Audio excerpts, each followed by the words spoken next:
Morar Bay is one of a string of white sandy beaches collectively known as the Silver Sands of Morar on the west coast of Scotland. The tide was quite low when we arrived and we paddled over to explore the falls of Morar where the river flows into the bay. It was really cool to watch as the tide came in. The falls started to disappear with the rising water levels.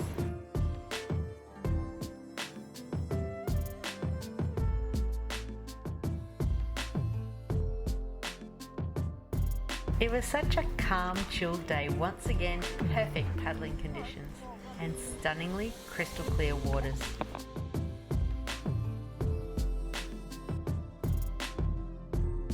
Morar Bay is the biggest and most accessible part of the coastline.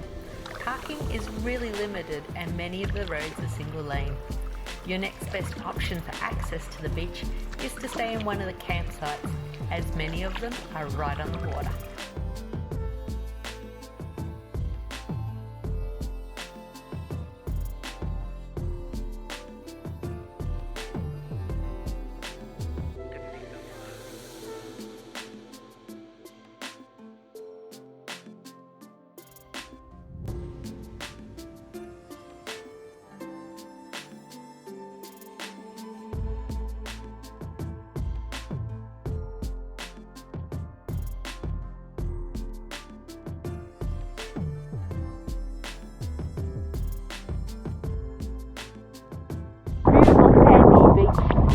All around us and quite shallow for the most part, which is really good for when you're learning to paddle.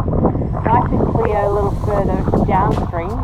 We're actually here at high tide at the moment, or getting towards high tide, which is good because it means that we've got current working with us to get us back to where we parked, which is a little bit of a breeze about at the moment, but yeah, really lovely conditions.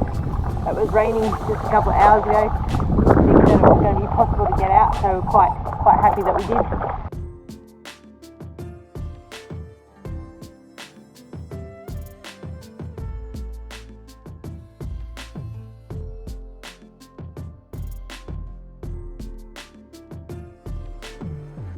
The weather was starting to turn again, so we paddled ashore before the next downpour. We got our boards deflated just in time as the beach disappeared under the rising tide.